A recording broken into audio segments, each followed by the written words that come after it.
Good morning, everybody. Welcome back to the channel. I'm Ash. This is Amalgam Ash. We are developing the Lockup, and I have a long list of things that I wrote down on the last episode, which was several minutes ago for me, probably a few days ago for you. Sorry about that.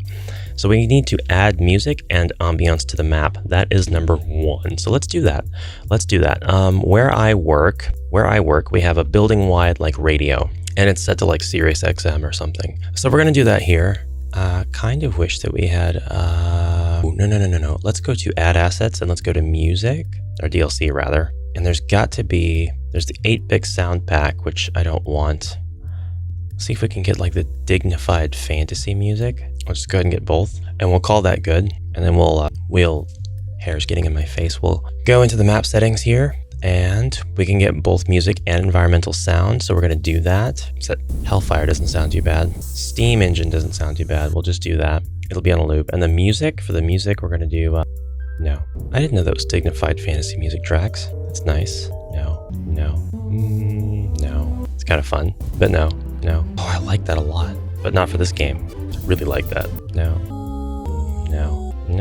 and no. That, I like Spooky Story. Maybe we just do Rhythmic Taiko for now, and we call it good, but it kind of looks like I didn't add the other fantasy music stuff, unless the file names was just weird, because that was Dignified Fantasy Music Volume. Oh, that's what the down check boxes mean. DLC asset extraction complete. I have to assume that did what I wanted it to do. So we'll save the file, but go back into the map just in case. There's no DFM1, it's DFM2. I wonder if I have to go like find it, you know what I mean? That would be weird. I think that's all correct though. So we're fine. Okay,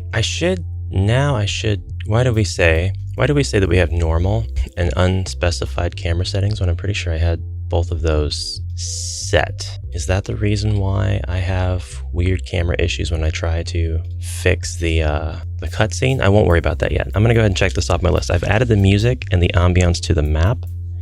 We now need to add a common event, and I, excuse me, don't currently have a common event. So I need to add one. So automatically start one time only. Let's see if this does what I think it does. This is the start of the game. I think it'll work. I also want the screen to fade out like immediately. So we're gonna do exactly as I wrote down. We're gonna darken. It's gonna take 0 seconds. Then we're gonna brighten the screen, and it's gonna take 3 seconds. Apply. Let's call this one startup. Whoops.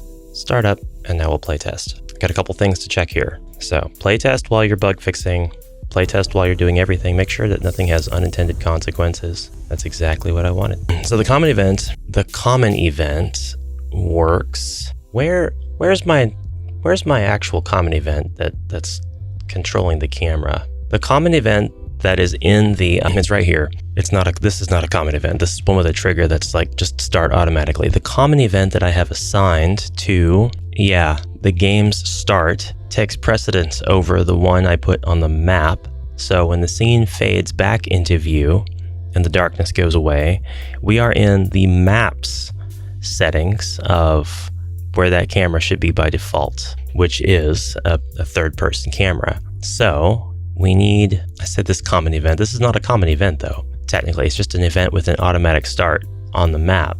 So we need to, I don't want to change this because I don't want to have to rely on the intro to set all of my settings. So what I'm going to do is take note of this. Tall dude, default, system default. Okay, I need to name this Lockup and save it. And what I'm going to do with that information is go to the map's settings. I'm going to go to the camera settings for the map. First person view, they are specified. We are going to go here. We're going to choose Lockup. Looks like it keeps all of my stuff, which is good.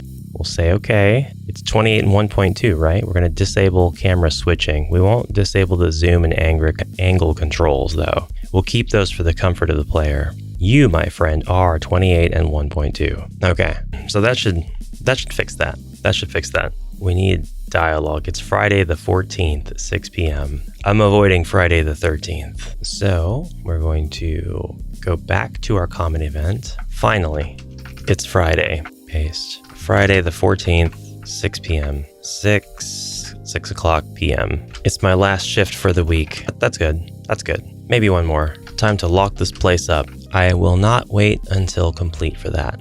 And then we will apply and OK. And there will be no need to set a no repeat, no collision because it's already set to automatic start one time only. I kind of wonder if I save, which I don't know if I've enabled save or not, if it comes back. So we're going to play test and we're going to get these things lined out right now. That works out fantastic. Close it, play test again, continue. I think the message will come back. Yep, because the common event is for things like UI that appears on the screen and stays on the screen regardless of whether you're loading or picking up a new game. So we're going to change that real quick. Change the local events, switch. Even common events have local events. We're going to turn it on. Going to add a sheet, add a condition, event switch. If that local switch is on, then nothing happened. Apply OK. Apply OK. That ought to fix it. I hope. Start a new game. I don't like that flash. Oh well. Save. We'll save over our old save file. Exit the game. Continue. Just as I thought. By the way, I look kind of short compared to the doors. I look kind of short. That's done now. I can continue my saved game whenever I want to playtest now. So that is all done. Big check mark over that. We need to show the controls. How do I want to do this? We want to go ahead and put an event in the room, I think, that shows the text on the screen. One time only. Same thing. I do an event switch, local switch only, add a sheet, and if that switch is on, nothing happens. All right, but first, we want there to be text on the screen. We want the text to say wasta, to move, space, wasta, and mouse to move. Wasta to walk, mouse and kiwi to look around, space, enter to interact. All right, so I need for this to like go away after a certain amount of time. Oh, I can't fade that in. I can't actually fade that in, so hold on. And I can't really, let's see if I can fade that out. Let's call it good. Let's just call it good. Playtest. It should appear and then immediately go away. It probably did appear, then immediately go away. So I didn't have anything keeping it on the screen for any length of time. Thought I would have done a fade in, fade. I should have like helped it though. I couldn't fade it in. I could fade it out. I don't even know if it appeared, man, to be completely honest with you. Let's get rid of the delete displayed image and see if the text stays on the screen. It does not. Does not stay on the screen. Why does it not stay on the screen? It doesn't even appear on the screen at all. That's not working in here either. When I turn debug mode on, I don't see the text that tells me where the cameras, or how many doors have been opened, how many doors have been shut. Interesting and kind of crappy. I think I get it. It's the debug mode stuff. Yep. Because when debug mode is off, change graphics 0 to hidden is on. So this is the cause of all of my grief right here. When debug mode is off, change graphic 0 to hidden. When debug mode is on, yeah, and that's an automatically start, synchronized, and repeat kind of deal. So displayed graphic 0 is taken. There's no getting around that. So now, if I talk to this lady, my debug lady, whose purpose is to, now, yep. And I can talk to her again, and debug mode is off. Whoop, that does not make that go away. Okay, that's fine. It's fine. We're gonna change that real quick. We'll check it one more time. That's not what I want to do. It's the door. When the debug mode switch is off, delete displayed image is supposed to happen, and that's not happening because it's 255 that's supposed to turn off. Wow, I did that on purpose so that, okay, all right, I'm good now. Everything's fixed. I got it. It's 255, not 0. I knew I was going to be using 0 for something else more useful, and 255 would be like, you'd never want to touch it really. There's my text. There's my text in the corner of the screen. There it is. Yep. You can't read it. It's center justified, which is kind of weird. Let's change these event settings real quick. I wrote this to an advanced event, make sure that it doesn't collide with the player. All right, cool. And let's make this the start point one more time. This time, let's go into our edit game data, and we've got to check the wasta. We got to check the wasta, not the common event, the wasta. The wasta's right here. We want, just say left alignment, I guess. And then that switch turns on. Automatically start, please. Thank you. That's when we delete the text. Delete the text. Delete displayed image 0. Fade out. We can actually... So event sheet 2 will fire first. The local switch will be off. So it'll bypass this because the condition is that the local switch is on. It'll go to event sheet 1. Local switch is... There's nothing here. There's no requirements whatsoever. So it will go ahead and play this. I would like for there to be a wait, but the wait's not going to apply to just the event. It's going to apply to the character, which I don't like. So I don't know if I could maybe do a loop. No, I can't really do a loop. Never mind. Thinking about how to do this in a way that's not intrusive to the player, but I guess there's not really a way to do it. So I'll probably just go ahead and do like a 4-second wait on this, and that's just what we'll do for now. So we'll do a wait specified time. It's going to be 4 seconds. Then it'll turn the local switch on, which should delete that text. I should now be able to play test and get a perfect intro sequence. Finally, it's Friday the 14th, 6 p.m. It's my last shift for the week. Time to lock this place up. Whilst to walk, mouse and QE to look around, space enter to interact. It fades away. That's lovely. Was I allowed to move during that time? I did not notice. I was allowed to look around, but not walk. You know what? It's okay. That's okay. So now it's Alt F4. Now I just want to make sure that does not trigger again every single time we get into the room. So it turns the local switch on, and if the local switch is on, well, hold on. That's not right. We need to cut this out of here, go here, and put this here, there. And then nothing happens if the local switch is on. But the state of the local switch doesn't stay on until I have saved the game. So we're going to start a new game real quick. I know this is needlessly overcomplicating everything, but I have to do things this way to make sure that the final experience is as intended. So WASD to walk, mouse and QE to look around, space and enter to interact. Seems correct. I need to take the collision off of that. It's auto-locked. Perfect. Space, enter, and left click are all ways to interact with things. So we will change the message. I don't want you to collide with the player. Space, enter, left mouse button to interact, and my convention is to space away the controls. There we go. That's it. I'm done. I did the intro. I perfected the intro. We have shown the controls. Add a description to all of the office items. I can do that. My trusty chair. No time for sitting now. It's my desk. I keep it minimal. I keep it minimalistic. There's nothing in the drawers. Event settings, display message if checked. I keep my clean uniforms in here. I'm wearing my standard issue uniform now. Let's change the way that is worded. I'm wearing my standard issue uniform. I keep my extra clean uniforms in here. And then finally, another searchable. This is the day shift guy's desk. He does the opposite of my job by unlocking. There we go. And one more thing for here. Trash and recycle receptacles. Company is big on recycling. That's it. Now for this event, we're gonna do a message real quick. Oh, no, we're not. I'm gonna stick with my notes. I've added a description to all the office items. Export the complete concrete tile and make a black wall. We can do that. We can do that really fast. In fact, we are going to save the file. We're going to go to add assets. We're going to go to maps. We're going to go stay in terrain. We're going to go to man-made. It's not man-made. Where are you? You are map chip? No, you are G-style. G-style, we are looking for this concrete block with 4.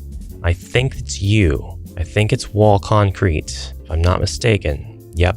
You are traversable. You are not liquid. You are not poison. You are not terrain. No. Terrain. You are terrain. You are not a slopes. You are not a stairs. We're gonna export you. And we're just gonna export you to the downloads folder. We'll select that folder. There we go. Now we are going to open up Paint. And we're gonna go to the downloads folder. Desktop. Downloads. Gonna open up this G-style wall concrete. I'm gonna change the name of it to Wall Concrete 2. That way, whenever it is in the editor, it should place itself right after the original. We'll always know by just the visual where it's at, what it is. Background. So that's the top, that's the side. We zoom in. We need to double this canvas. We're going to change the canvas size. It is currently 48 wide with a height of 96. We want the height. We want the height to be 192. So we're doubling it effectively. Whoops! I actually want that to stay up. 192. I would like for the anchor to be up top. Okay. And I'm just going to fill this with black void. That's all I want to do. Save it. Save it. Perfect. Now we're going to go back into Smile. We're going to add. We're going to go to the Downloads folder. Check this stuff out, man. Check this out. Where are you, Downloads? Where did you go? There you are. G-Style. Add it. Yeah. We can leave. We can save the file. I now have it in there. The two bottom black means... Actually, I should have made it third down. Third down. I'm going to correct my behavior here. Yeah, I'm going to correct this. Hold on just a second. So 48 times 5 tiles is 240. That's the real size that we want. The canvas size needs to be 240 high. Okay? Okay, we're going to paint black there, but what else we're going to do, and this is equally important, we're going to zoom way in on this, and we're going to make a 48 by 48 bounding box rectangle. Perfect. Control C, Control V. Move this down, and I'm going to show you why. I'm going to explain why this works this way. I'd like this actually to be... Why is it like... Oh, because I don't have a top. That's okay. I just need that to go there, right? No, I accidentally... Okay, never mind. It's fine. It's all good. The, what's it called? Tolerance of the paint bucket tool filled in this bottom line. I need to fix that real quick. But we're going to grab this, strip, Control C, Control V, move the... Oh my God. That's not what I wanted to do. That's not what I wanted to do either. I want to grab this and move it. Why are you doing that? Literally trying to... There we go. There we go. There we go. All right. So this is the one I'm going to save. The whole thing, please, just in case. Go back into Smile. Currently, with the canvas of that image, this is how importing tiles that serve as terrain and walls in Smile Game Builder works. And also, Bakin, if you're interested, works the same way. You've got an image which is in the shape of just one tile, maybe two tiles, maybe three, maybe four or more. And you may have tiles that go out the sides of the second row. So like, I'm not going to open that again. The top tile, or the only one, if it's just one tile, represents what the terrain is going to look like on all sides, no matter what.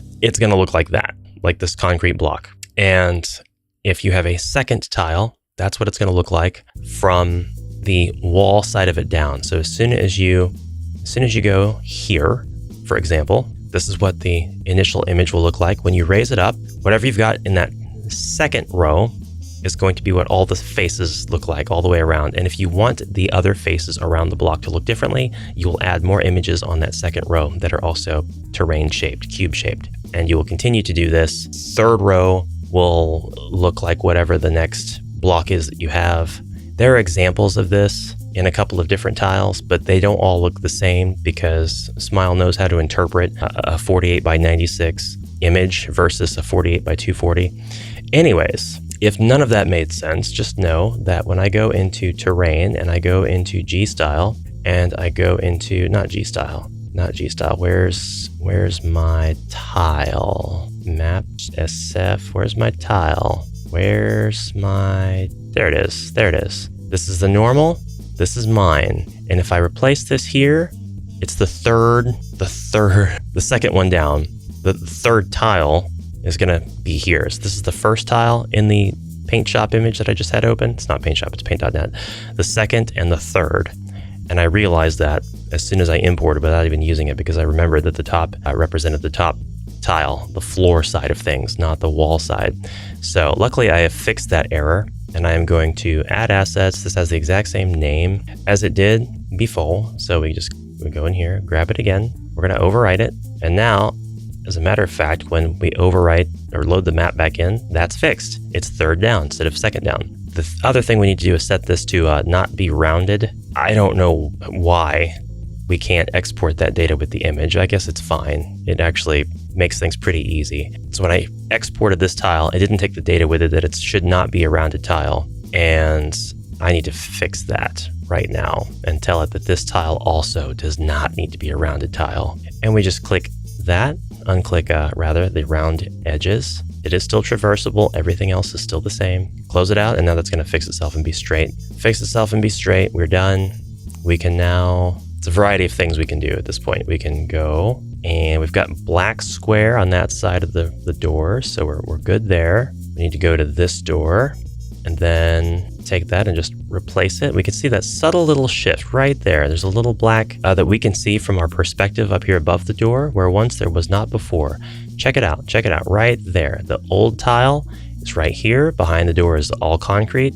Now there's a black rectangle, and this is going to help with immersion, and it's not going to give that very, very silly look that, we're going to open this door later, so that's why I'm putting one there. That when the door is open, I really wish we could just hollow it out, but Smile doesn't work like that. It takes tiles, extrudes them upwards, and we can't hollow through. So you know what? It's fine. It's not going to bother me any because I expect it. I know how it works. It's fine. But event settings for here, we need to change this.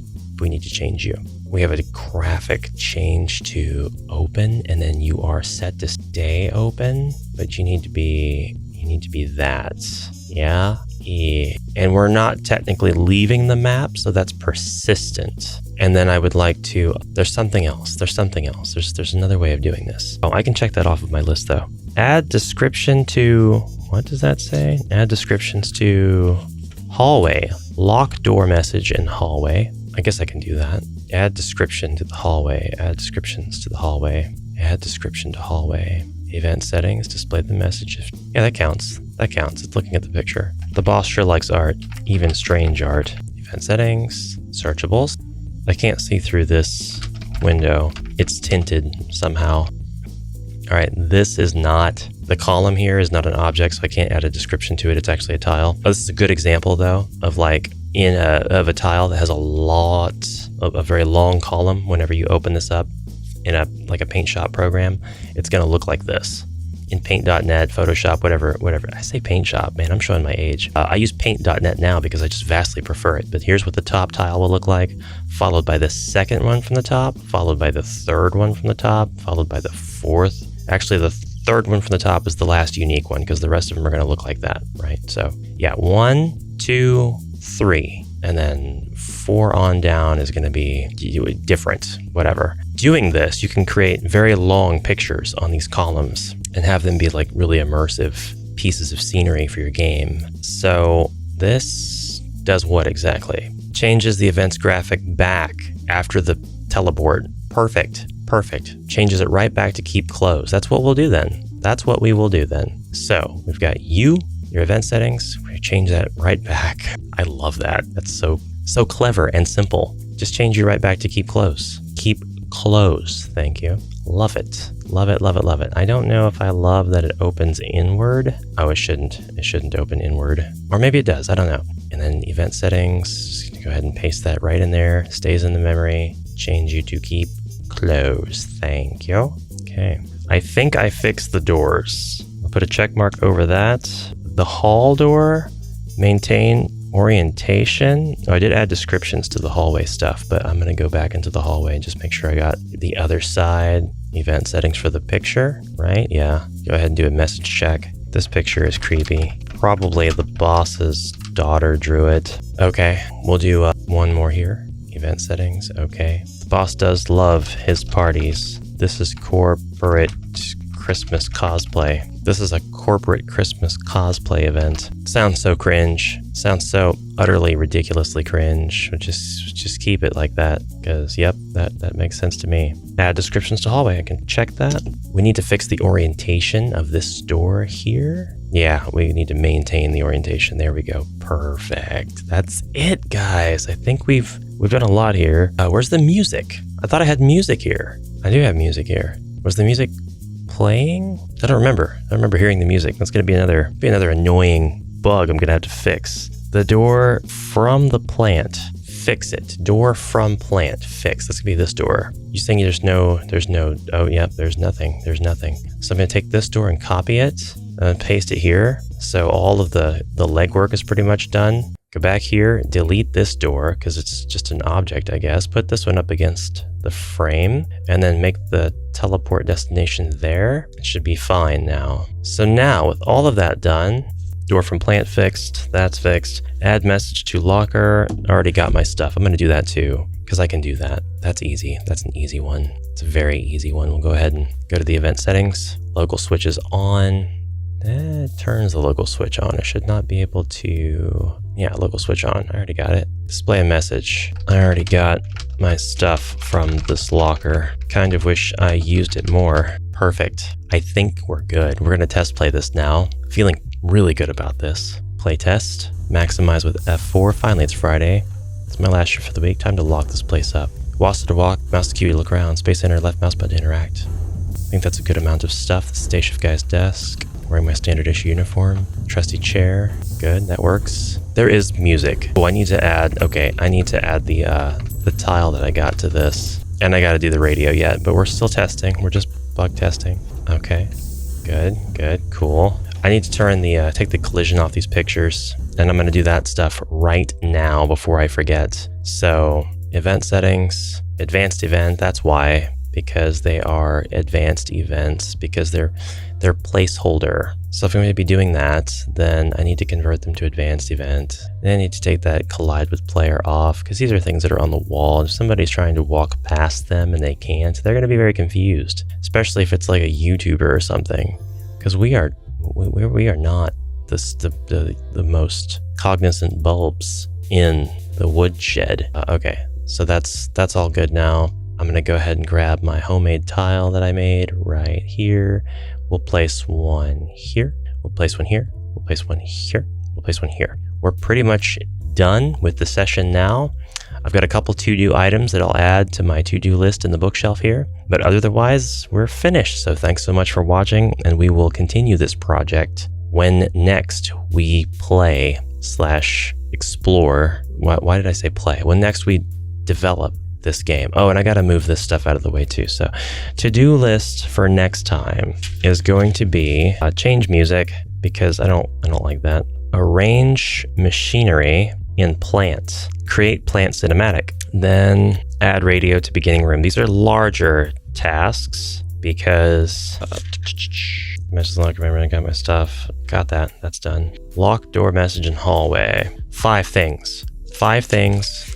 Might be able to do all of them in one session when next we play. And then we'll technically be done with all of the content that should be available as far as like up to where I have been developing, and I can finally start working on adding more content. We'll have like the first, 2 minutes of the game done. And if you consider that that's about 2 minutes right here in this spot, maybe a 20 to 30 minute game we can make with all of the rooms and everything. We're gonna have to lower the speed of the player though. I don't want them dashing around everywhere like I was. Thanks so much for watching. I'll see you in the next one. Bye for now.